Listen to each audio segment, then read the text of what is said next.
There's literally hundreds of options out there when it comes to AI agent options. It's overwhelming. As someone that covers generative AI every single day, I almost get tired of seeing new AI agents.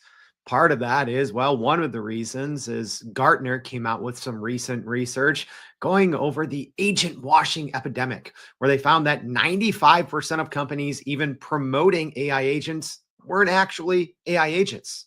So, what do you do? Do you need to use a bunch of them and find out what's good for you? How do you separate the real from the fake? And how do you actually use them? Well, we're going to be hopefully answering those questions and a lot more today on Everyday AI as we go over AI agents from automation to super agents, 10 AI agents you should know. I'm excited for today's conversation. Hope you are too. What's going on, y'all? My name is Jordan Wilson, and welcome to Everyday AI. This is your daily live stream podcast and free daily newsletter helping everyday business leaders like you and me cut through the fluff, understand what's going on, not just learn what's real and what's not, but how we can all actually leverage that to grow our companies and our careers. If that's that's what I'm trying to do, you're in the right place. It starts here with the unedited, unscripted live stream podcast. But if you want to take it to the next level, you got to go to our website, youreverydayai.com. There, go sign up for the free daily newsletter. We're going to be recapping all the highlights from today's show in case you missed anything and while you're out walking your dog or wishing I would shut up so you could finish your walk on the treadmill, right? But we're also going to keep you up to date with everything else that's happening in the world of AI news. There's a lot over the past 24 hours, so make sure you go check that out in the newsletter. So AI agents, what's real, what's not, what should you be paying attention to? It seems like almost an endless onslaught. Like agents are being shoved down our throats. But what's the difference between an agent and ChatGPT?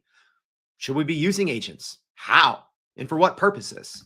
That's what we're going to be talking about on today's show. So we're going to be going over and diving into the explosive growth of the agentic AI market. We're going to uncover the hidden challenges and potential pitfalls in agentic AI adoption, tell you the real reasons you should be paying attention to AI agents in 2025, not just because they're shiny and new, but the real reasons. And we're going to break down the 10 most popular and widely used AI agents across different disciplines. Y'all wanted this. All right. So, yeah, if you listen to the podcast, when I say go sign up for the newsletter, it's for reasons like this.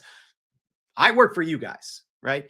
In the newsletter, I said, hey, are we talking about agents too much or not enough? And you guys overwhelmingly said, feed us more agent content. So, if you're a listener of the podcast and you haven't subscribed to the newsletter, that's the only way I can ask you guys what you want to know more of. But you said you wanted more agents.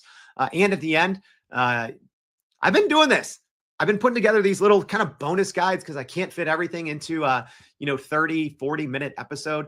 This one's good. All right. I'm not gonna brag. I've pulled out some banger extra bonus content this week. So if you want access to it, there's 20 total agents. There's 10 that were really good, but I couldn't just make the cut. So go repost this show on LinkedIn. The link is always in the podcast show notes. We put the link in the newsletter. And so make sure you go repost that and I will send it to you. It is done. It is ready to go. It is a comprehensive guide on 20 AI agents. So let's talk. What the heck is an AI agent?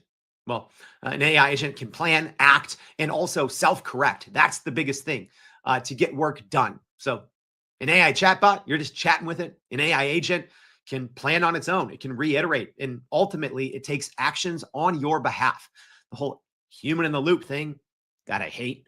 I think human in the loop is bad. I think expertise-driven loops are what we should be focusing on. Anyways, you got to have humans overseeing AI agents because they can make decisions and actions on your behalf, which is both really cool and extremely useful for enterprises, but also extremely dangerous because if you don't have the right humans driving that loop, right, the feedback self-correcting loop, yeah, agents can be bad, right? And I've talked about that plenty on the show. But the AI agent market is projected to explode past $7.5 billion this year. I would expect it goes well beyond that.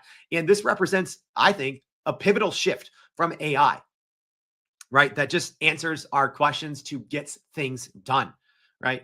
And we've seen whether they're advanced or simple offerings, right? Because, at this time last year, there were really no AI agents available from the big players to the general public.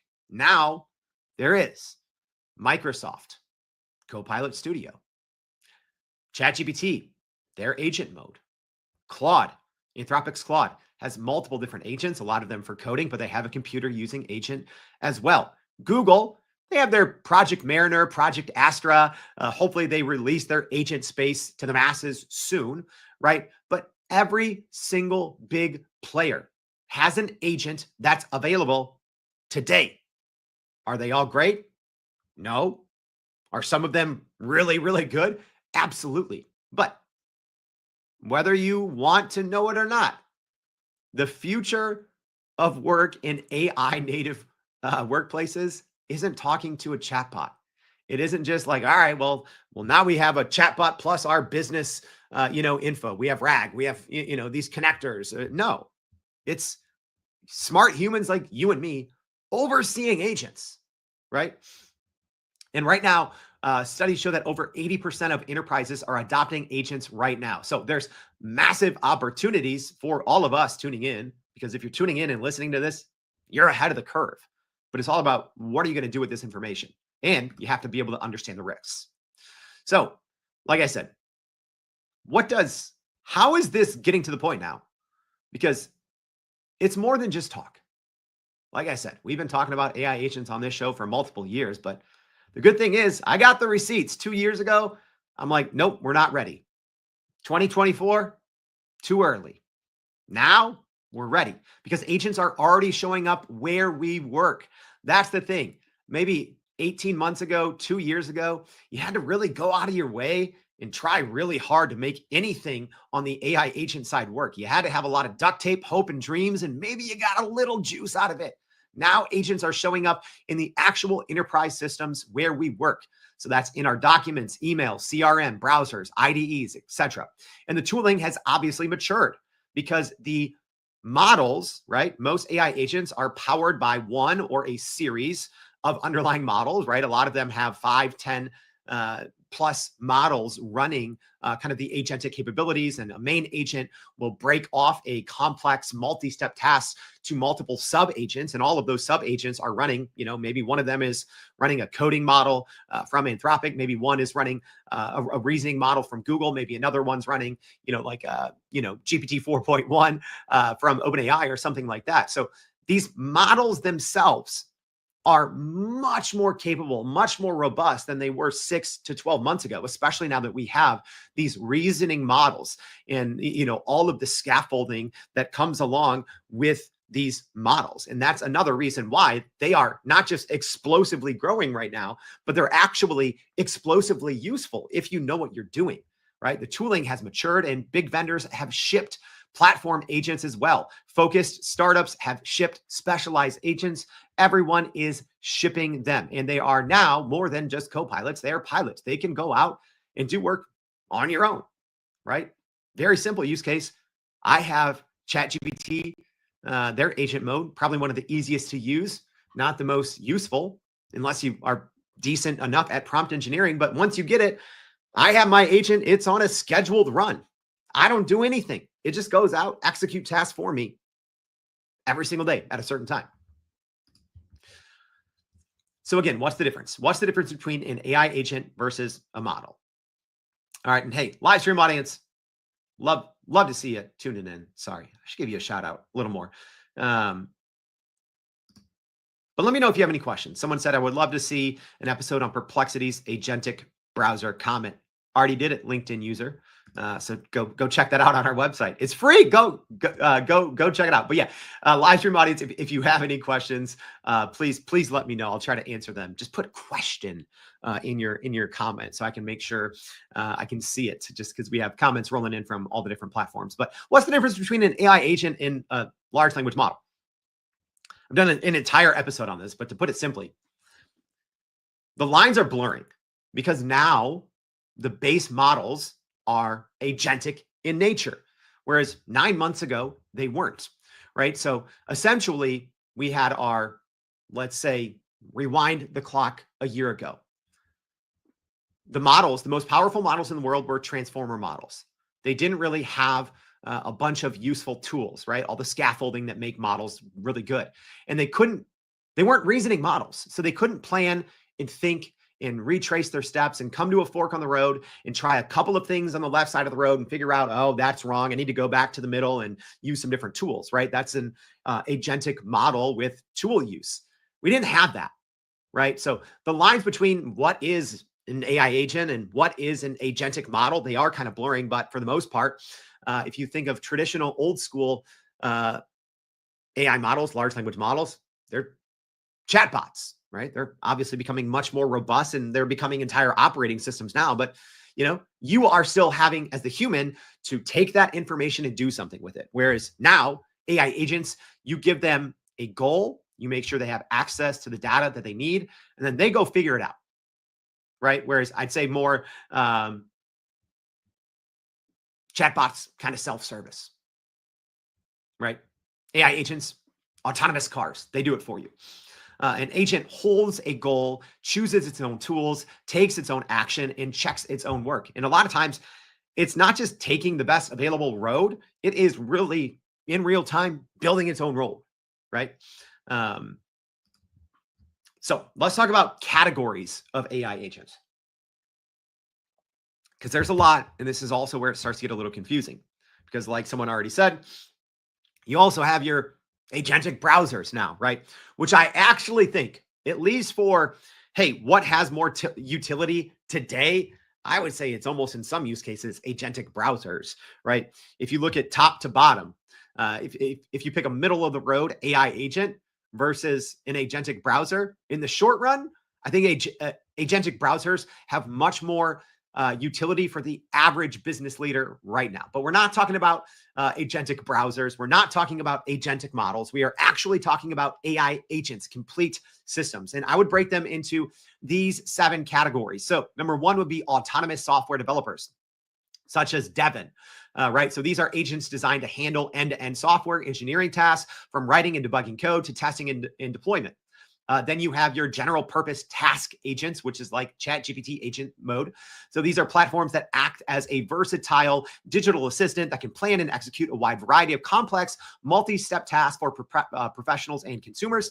You have your enterprise workflow automators. That would be kind of the third category. These are like Microsoft Copilot Studio, right? They can automate company-wide workflows, and they're all connected to your dynamic enterprise data. Then we have specialized research and analysis agents, such as GenSpark, all right, in kind of an AI agent startup. So these are agents that focus more on gathering, synthesizing, and analyzing information from various sources to generate comprehensive reports, summaries, or insights. All right. Then you have your foundational platforms and frameworks. This is more like Amazon Web Services Bedrock agents. So these are the underlying toolkits, cloud services, and open source libraries that developers use to build, deploy, and manage their own custom AI agents. Then you have kind of your UI and web automation agents. There's a lot of more of these recently than there were, maybe 6 months ago. So these are agents like, the UiPath agentic offering. So these are kind of like GUI. They work in a GUI way. So they work on the graphical user interface, but they're agents that specialize in interacting with software through its graphical user interface, enabling automation of applications that lack modern APIs. So technically, right, this is kind of where agentic browsers would fit in, but I do think they're a different category. They're not agents, they're agentic browsers. Then you have your conversational, last but not least, you have your conversational companion agents. This is more for agents who kind of like personal agents. So it's almost like a blend between a standard AI chatbot, but can also go out and do things for you, right? So this category is for agents whose primary interface is empathetic dialogue, but they still perform simple, goal-oriented actions like setting reminders or finding information to assist you personally. An example of that would be Inflection AI's Pi. All right. What do all these AI agents have in common, right? I broke down kind of 7 different categories because they're all very different, right? A lot of people think all agents are just general use case agents, and that's not the case, right? And when you're choosing, hey, what should our company be doing, or what should I personally be doing when it comes to AI agents? You have to think of, well, what's your goal? But some core functionality that most AI agents share, they break big goals into smaller steps. They call on and use different tools. And then they click through or use some type of user interface and then fix mistakes as they go along, right? That's the other thing. AI agents are iterative. A lot of them will test and deploy things on their own, go back, which I know it sounds weird, go back and fix the own errors that they created, right? Just like a human would, or a team of humans. They pull live info from your data sources, from connectors, from search, from your company knowledge, sometimes from RAG databases, right? But they also keep humans in the loop for risky steps and leave a clean paper trail, right? So almost every single AI agent we're going to be talking about, there is a level of traceability, right? And that's so important when we talk about AI agents, right? Because let's be honest, when we think of, oh, human in the loop, I think we think of, kicking our feet up on the beach with a margarita and our AI agents are doing everything for us. That's not good, right? But you always have to keep observability and traceability in mind. That's number one. Can you observe the agent as it works? But traceability is after the fact. Can you go back and see step by step what the agent did, right? So as an example, in ChatGPT agents mode, you can click the three little dots. You can either watch it in real time, observability, or traceability. After the fact, you can always go click on kind of the reasoning data. It'll extend it, and then you can literally see step by step a screenshot and a description of what the agent did. That is a very simple example of traceability. So most AI agents do have those things, but it's not all fun and games. The pitfalls are enormous, right? I think especially, and this is maybe another conversation for another day. I think AI in general, because so many people have become over reliant on it, it's taken our normal human guards way down, which actually makes these hidden challenges and pitfalls way more consequential than they in theory should be, right? Sometimes when you're using an AI agent, what you start to do is, right, kind of like what I'm doing. You're just sipping the coffee and you're like, oh yeah, good job. Good job. This would take me 5 hours. You did it in 5 minutes. I'm going to spend 5 seconds looking over it. Perfect. You can't do that. You have to be vigilant. All right. But some of the most common pitfalls is something just looks done, but it isn't actually done until you go through the step level logs and, pass fail checks. Permissions, and sometimes in some cases are too wide. AI agents sometimes have too much power, and humans aren't doing enough job to rein that in or control it on the front end. Sometimes there's no per agent identity. There's no accountability, but you need to be able to add approvals and change control. Also costs, right?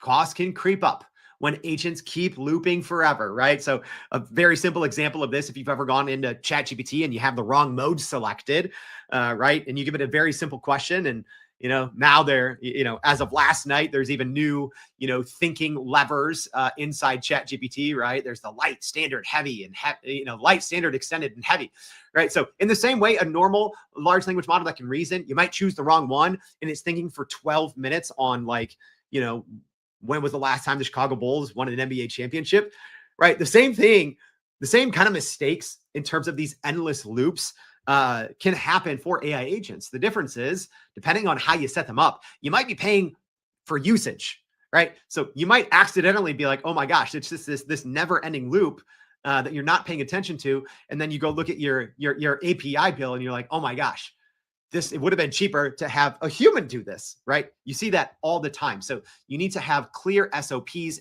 ownership, and fast rollback as well. All right, enough chit chat. Top 10 agents that you need to know. Here we go. OpenAI's ChatGPT agent mode. This is more of a generalist virtual computer, right? ChatGPT agent mode has access to a virtual computer, a sandbox. It can run code like it would on a computer, a browser, etc. So what it does, it runs multi-step tasks end to end. It can research, draft, analyze, and build files inside of ChatGPT. How it works, it uses a secure cloud computer with a browser, code, and adds files. Narrates each step and asks before high impact actions. You can also log in to different websites on a browser. You can open, you can temporarily take control, open up different browsers, log into different services if you like, and then hand it back over. So at any point you can take over, which a lot of these AI agents, you can do something similar. The pros and the cons of ChatGPT agent, well, it's one of the easiest to use and it's extremely versatile. It's in one place, right? 700 million weekly active users to ChatGPT have access. Well, not all of them because you have to be on a paid plan, but tens of millions of people right now have access to an agent that is, the learning curve is essentially nothing. Is it the best? Absolutely not. If I'm being honest, I'd say out of these 10, it's probably only better than maybe 2 of them, right? But you have to pay attention to ChatGPT's agent mode because it's going to get way better in the future. Obviously, they have their agents SDK. So companies are building on top of it, and you should be using it anyways. I think it's one of the easiest ways, and that's why I put it first on the list. It's one of the easiest ways to understand how an agent works. You have to go back, look at the observability, traceability that I talked about. You're going to learn so much, just how an agent calls its tools, how you should be talking to an AI agent versus an AI chatbot. So much can be learned when you go back on the observability, traceability side and, track it. So some of the unique features, it chains multiple tools in one persistent session. So context and output stay together. So yeah, you can keep the context going inside of one agent chat, just like you would a normal conversation inside ChatGPT. This is best for busy professionals who want one agent to go from question to finished deliverable. It's not great right now. Let me just say that first and foremost. It's not great, but it is the easiest to use. It is the most widely available. And I think out of most of these, it probably has one of the higher ceilings. Next, probably one of the most used here would be Microsoft Copilot Studio agents. And these are more, the category would be kind of a governed enterprise orchestration. So and this is different than Microsoft Copilot. People get confused. They're like, oh, Copilot Studio, I use that. And I'm like, okay, show me how. I'm like, no, that's Copilot. You're just chatting with Copilot, or you're using Copilot in one of the 62 places that it exists within Windows 365 Copilot. Microsoft Copilot Studio is a dedicated autonomous AI agent builder that you can build something with no code. So it lets non-technical people as well build agents in natural language for Microsoft 365. So it taps into the Microsoft Graph, Intra Identity, and DLP. Admins can add approval and guardrails if they want, they should. And agents live where Office users already work. That is the big key. Pros and cons, it has enterprise-grade governance and deep app hookups, and it's tied to Microsoft's ecosystem, and it needs setup time. That's the thing. Everything, like one of the biggest downsides to Microsoft 365 Copilot in general is it's extremely difficult to handle permissions, access, things like that. The learning curve is actually, I think, way steeper than it needs to be. I hope Microsoft improves on that in the future. What's unique about this? Well, each agent gets an Azure Entra identity with full audit. So IT orgs or IT departments can treat agents like real users. They can go track anything an AI agent does across their entire organization as if it was an actual employee, because different people within your organization can use the same agent. Right? Sometimes people are collaborating with the same agent at the same time. One agent might be used by just one person. It might be used by an entire team. It might be used by thousands of employees across the organization. So that's a good, unique feature for the Copilot Studio agents. And it's best for organizations, obviously, who are already deeply ingrained inside the Microsoft or Copilot ecosystem. Next, Claude Code. So this is kind of safety first coding execution agent.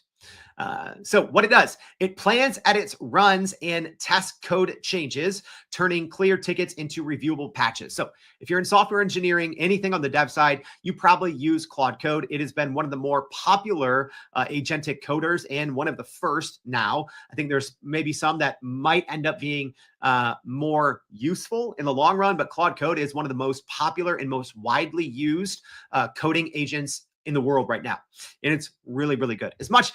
I know people like realize, and I get messages all the time. People are like, "Oh, Jordan, you always, poo-poo on Claude." Claude's great for coding, software engineering. I say it all the time. That's not the majority of our audience, right? The majority of our audience is non-technical. So if you're using Claude.ai in the front end chatbot, not very useful, not very helpful. If you're a software engineer, developer, Claude Code, absolutely amazing, right? And Claude Code also has sub agents where it can, break these tasks up. It can work for, I think they said, up to 90 minutes on its own. So how it works, it modifies files and runs tests in loops, logging each step for easy review. Some of the pros and cons: it's safer, test-guided changes and explainability. But on the downside, it needs a lot of testing, QA. A lot of times you'll ask for one small change, right? If you're working across an entire repo, an entire app, you ask for one change and it might change absolutely everything. And at least over the last couple of weeks, Claude has had some problems. The service has not been as good. Everyone's kind of jumping ship over to OpenAI's Codex, which did not even make the list. But regardless, Claude Code is one of the best. So some unique things: it's a purpose-built coding loop for small and safe edits and clean diffs. And it's separate from the chat interface. Obviously, Claude Code is not going into Claude.ai and coding in there. It is a separate product, like I said, with the agent, sub-agent architecture. And this is best for teams automating refactors, upgrades, and fixes where automatic build and test pipelines are already in place. All right, next AI agent you need to know: AWS Bedrock Agents and Agent Core. This is more on the governed enterprise integration side. So what is this? Well, it's a cloud runtime. So this is an agent that runs in the cloud for building and scaling custom enterprise AI agents. How it works: Agent Core adds session isolation, memory, identity, and observability. It's kind of like Lego blocks for agents. So obviously, if you're a large enterprise using AWS, AWS Bedrock Agents, right? Where do you start? You always start where your data lives. So for, I don't know how big of a market share AWS has in the cloud, right? They're one of the three big. You could say Oracle now is in the big four of cloud AI, but you're always like, where do I start? Well, I think so many organizations are on AWS, at least maybe on the smaller side, and aren't fully investing in Bedrock Agents, which you probably should. So pros and cons: it's highly modular and framework agnostic. Another good thing about AWS is they have so many platforms. Yes, they have a strong partnership, obviously, with Anthropic and their investment there. So using the Claude models, but you can use just about any different models, proprietary, open source, closed source, etc. So what's unique? Well, it's plug and play to run many different agent patterns securely on AWS. And this is best for builders who want company-wide standard agents on top of their current existing AWS infrastructure. Next, another company that sometimes I poo-poo on, Salesforce. But if you are a dedicated Salesforce organization, if you're using Salesforce for your CRM, which so many people in the world are, I'll say this: Agentforce, in some cases, if you don't care about costs, it's better than not using it, right? It's better than probably manually having to go through all of your Salesforce information. So what is Agentforce? Well, it automates sales and service steps inside of the Salesforce CRM that teams already live in. So it uses the CRM context to plan actions. It has a command center that provides approvals, oversights, and outcome tracking. It can send emails to prospects that have gone cold based on your data, based on your conversational history. So some of the pros and cons: well, it's trusted, data-grounded actions, and it shines most if you're already deep in Salesforce. So like I said, if Salesforce is not, obviously for sales teams that are very dedicated and use Salesforce all day, Salesforce, Agentforce is a no-brainer. If you're a company that, let's say you use Microsoft 365 Copilot, you're just in Salesforce every so often, Agentforce might not be the agent that gives you the best ROI. So who is this best for? Well, revenue and support teams that want measurable impact inside their system of record. Next, Google Project Mariner. This on the list is probably the least used AI agent. All right, but Google is with OpenAI, they're running ahead of everyone else. So even though their Project Mariner, not that great, right? It's a Chrome extension. You have to be on a higher tiered paid plan to use it. You still have to pay attention because eventually Google will release Agent Space to the masses. This is their kind of premier AI agent platform. However, it's been hardly released to anyone, right? So I was at Google Cloud Next when it first started rolling out back in May. Here we are 5 or 6 months later, and still very few organizations have access to agent space. I know we have a lot of people, listening at Google. So Google, please start rolling this out to SMBs and, enterprise companies in general. I think it's a fantastic product, but hardly no one has used it. So I can't really talk about agent space because I haven't even personally used it, but I personally used Project Mariner, so I can talk about that. So this is more of a lives in the browser, right? But if you have access to Project Mariner, or if you can get access and you are a leader on your team when it comes to AI, this is one of those things you got to get the reps in, right? Because Google and OpenAI are going to continue to run away with everything. So you need to get used to their agent tools with where it's available now, even though most people, right? Google's Project Mariner might get rolled up with Project Astra and Agent Space. Who knows if it's going to be its own dedicated offering in the future, but you should get used to the technology and how it works. Like I said, one of the easiest ways to learn AI agents right now is to go use ChatGPT agent mode and go observe its steps. You're going to get better at prompting AI agents. It's completely different than prompting a large language model. The same thing can be said for using Project Mariner. So here's what it does. It clicks through real websites for you at scale without manual scripts, right? So it's essentially a browser using agent. It's not a computer using agent, where ChatGPT's agent mode has use of essentially a virtual computer, including like things that you can do outside of the web. So Google's Project Mariner is more of just web-based. So it runs isolated cloud browser sessions, plans steps, fills forms, and can work in parallel for speed. So pros and cons, it has great, obviously, real web execution, but the packaging and scope are still evolving. So what's unique here? Well, it can run up to 10 concurrent browser sessions to finish web tasks faster, which you don't have that in like ChatGPT agent mode. You're kind of restricted to one run at a time. So you have this kind of parallel advantage here with Google's Project Mariner. And this is best for teams that need repeatable web workflows done and handoffs reliably. One thing I like about Project Mariner is it has this teach and repeat thing. So if you have a process that you manually do over and over, I should have used this for a project that I was working on yesterday. I was trying to do it inside both Perplexity's Comet and ChatGPT agent mode. They weren't doing the best. I probably should have done it in Project Mariner because it has this teach and repeat pattern, right?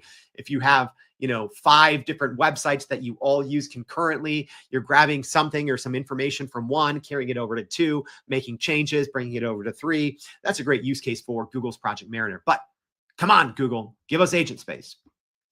Next, and this is a more recent one, and one, at least on the list, that I've probably been the most impressed by recently, and that's Replit Agent 3. And this is an autonomous software creating agent. So here's what it does. It turns plain English into working apps, talking full scaffolding, coding, running tests, fixing everything, front end, back end. It is a absolute workhorse. So you'll notice that some platforms didn't make the list. I didn't put Cursor on here.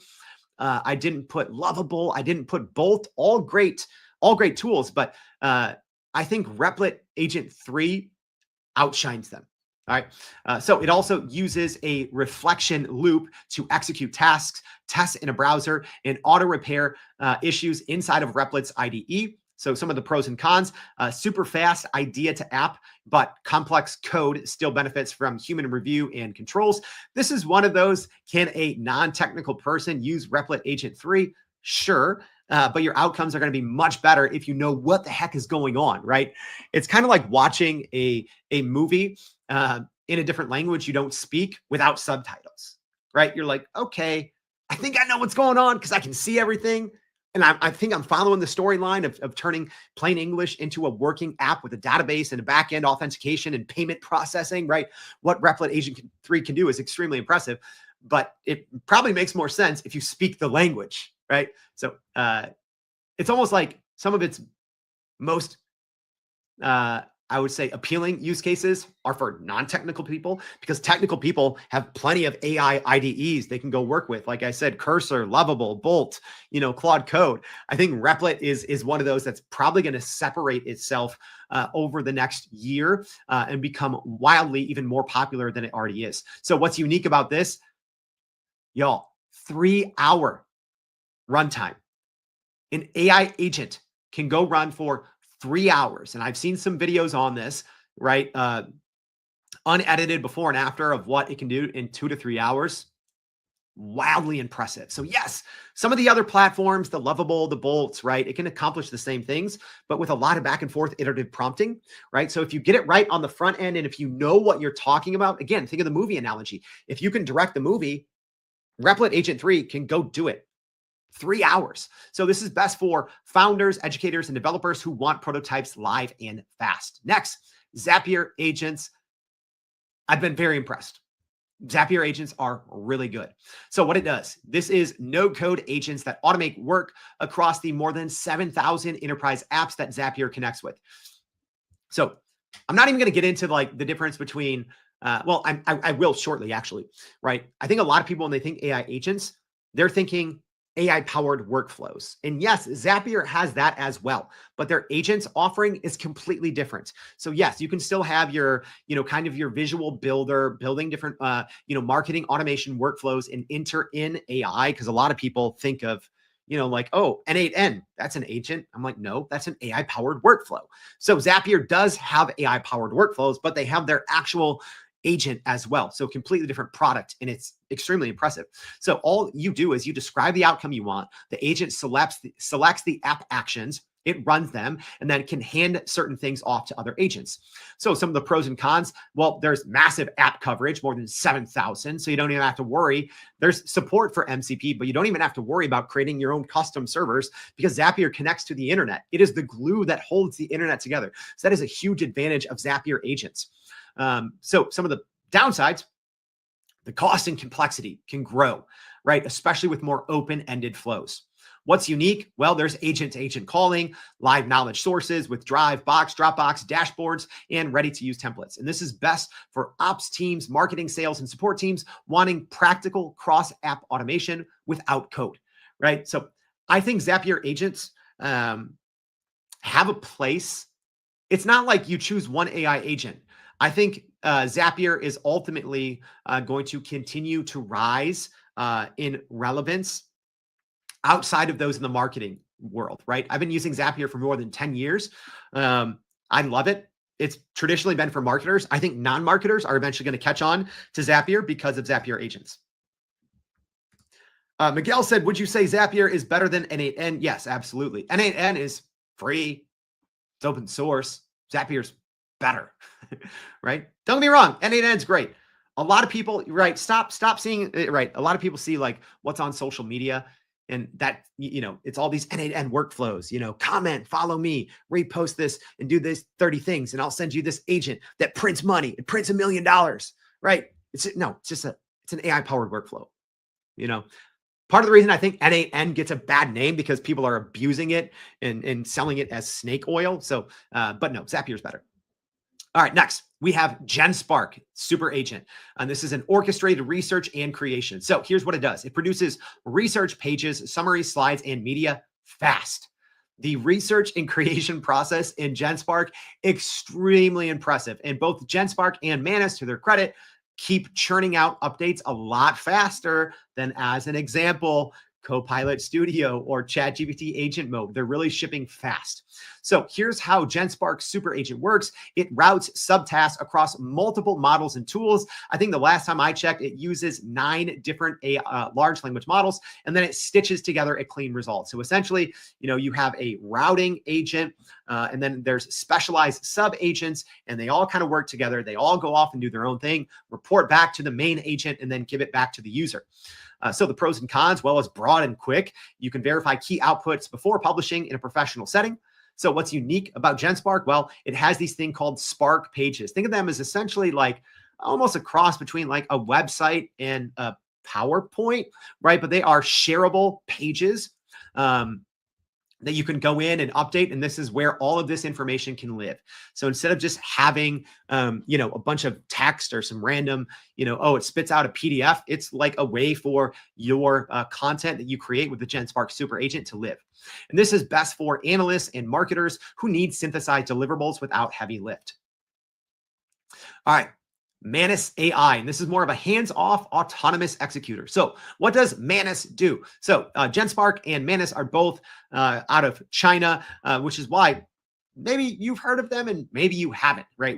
But they are obviously, I think, starting to creep their way into the US ecosystem as well. So what does Manus AI do? Well, it handles long multi-step projects end to end, then shows you every step it took. So how it works is it works in a cloud, desktop, and browser environment similar to ChatGPT's agent mode, but it plans action and it logs everything and keeps going even if you disconnect. So I will say, it is much more robust right now than ChatGPT's agent mode. But they work very much in the same way in terms of the user interface and user experience. So some of the pros and cons, well, there's deep autonomy with transparent trace, but also there's mind privacy and access policies. So what's unique? Well, persistent cloud sessions work continue even when you go do something else, right? So that's nice. ChatGPT's agent mode is hit or miss with that. So essentially you can log in or keep these instances kind of live and running across multiple days, multiple weeks inside of Manus AI. So this is best for, I'd say, smaller teams, creative teams, or consultants and researchers who want an agent that just kind of does the work, right? So I'd say Manus is a great kind of starter agent for a lot of people. All right. That's our 10. We're going to keep this thing going. A couple things to wrap up here. So what's the difference? Well, I gave you the different categories, but let me start breaking these down because each platform offers different runtime primitives, including identity, memory, isolation, observability, and parallelism capabilities. I told you, some of these agents don't run in parallel. Some of them do. Some of them have persistent cloud instances. Some of them don't. So, every single thing like a car, right? Some have four-door, some have two, some are hybrid, some are electric, some are four-seaters, some are vans, right? So it depends on what you need and what you want. But the platforms vary in domain grounding depth. Some are CRM native, some are IDE native, some are browser native, etc. And the delivery approaches range from no-code studios like Microsoft Copilot Studio to framework runtimes to embedded application agents, right? Some are great at certain tasks right now. And I do think, as we go on, there's like marketing specific agents, there's sales specific agents, there's HR specific agents, there's legal AI agents, right? Harvey, right? There's so many different agents for different categories as well, but then there's also different genres even within those categories, which is why it is sometimes hard to keep up. But cost structures also significantly differ. Some of them are subscription models and have pretty generous usage. Some of them you're just paying for the actual API costs in addition to your usage. So you also have to keep cost in mind.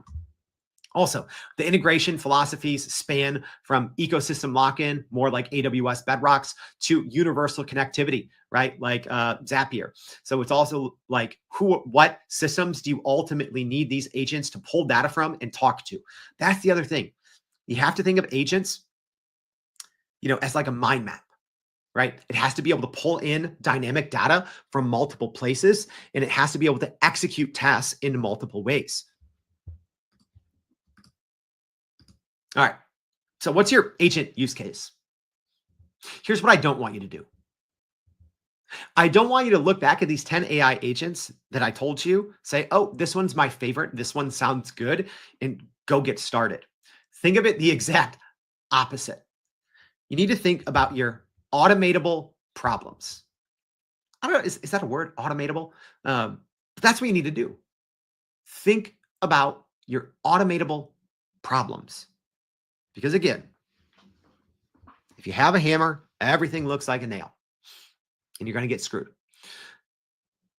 Think like so much of getting the most out of large language models, out of AI powered workflows, out of AI agents is really doing an honest audit of your day-to-day responsibilities or your team's day-to-day responsibilities and how you actually fulfill those. I know it sounds boring. I tell people use time trackers. What are you doing? What is your team doing? What are you actually doing? What is the work you're actually performing? Hands-on keyboard, hands-on mouse inside of large language models today. And then you need to find the automatable problem first, not the shiny tool. Here's what I would do. Start small, pick one workflow people hate, and then define what done looks like, right? A lot of people don't define what counts as agentic success first. And they're just like, oh, this is good enough. You need to lock it down, right? So you need the least privilege access, approvals, logs, and fast rollback.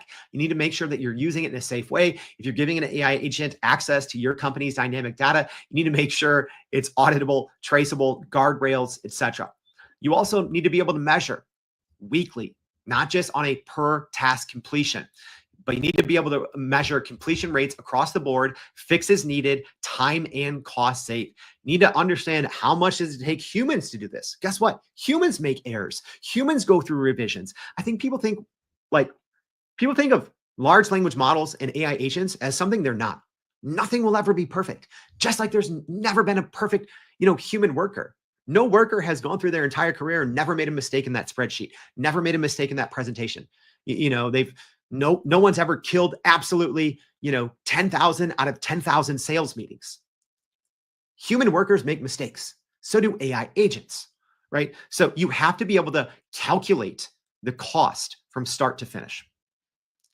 And then once you have and you see the positive ROI, right? Maybe you think, oh, Microsoft 365 Copilot Studio, this is where we're going to go. Maybe you're going to get great ROI out of it. Maybe that's for 6 months from now. Maybe you're going to get something better with using, I don't know, ChatGPT agent mode or Manus or Zapier agents. So you need to pick one that solves your automatable problem, be able to measure it, and then what can scale with you. 5 days. This is what I want you to do. Ready? Write this down, get out your pencils, take a screenshot, whatever. Day 1, you have to define the win, right? The automatable problem, and then pick a lane. 1 lane outcome. So whether that's Agent Force, Copilot Studio, etc. Don't test one thing across 5 different platforms. It's not going to work. Okay. Day 2, you need a shortlist and smoke test. So try 2 platforms. All right. So not 5, 2. All right. Eventually get in 1 lane, but you need to try 2 platforms on 1 real world example. You need to know the setup, the accuracy, the workflow, go back, look at the observability, traceability. Day 3, build the MVP. So connect only the needed data and apps. Okay. And then confirm usable by owner. Make sure it has the right access to the data. Make sure the inputs are correct. Make sure it can output or create whatever deliverable you actually need. All right. Day 4, run 5 cases. Time the runs, note the fixes and the limits, and then compare it to the baseline of what your humans do. That's how you calculate the ROI. Then day 5, you decide and expand. You confirm the platform. You write a 1-page how it works, and then you start sharing with the rest of the team, the rest of the organization, and then you can add adjacent use cases across different teams or across your organization based on what already works. Very small scopes. There it is, your 5-day plan. We covered a lot. I went over 10 AI agents. I talked about some of the problems and opportunities as this space continues to blow up. All right. But I will tell you this, even though this is a longer episode, and I apologize for that, but hopefully y'all found some value. There's more. All right. So if you found value in this episode, as we wrap up here, please share this with your community. Go click the repost button on the LinkedIn post. So if you're listening on the podcast, always put the link to the LinkedIn post, go repost this, and I will share. I put together a crazy useful guide on 20 different AI. There are some other AI agents that I really like that didn't make the top 10, right? So make sure you go repost this. I will share that with you. Also, we've had a lot of great agent content and some good interviews over the last year or so. So go check out episode 590, which is Agents, LLMs, or Algorithms, a playbook for choosing AI. Go listen to episode 452, which is AI Agents, the future of enterprise work. And then go listen to episode 422, Licensing AI Agents. I like this episode. What is it and do we need it? All right, so learn from other people, not just me, some great experts that I've had on the show. All right. I hope this was helpful. If so, please go to youreverydayai.com. Sign up for the free daily newsletter. Thank you for tuning in. Hope to see you back tomorrow and every day for more Everyday AI. Thanks, y'all.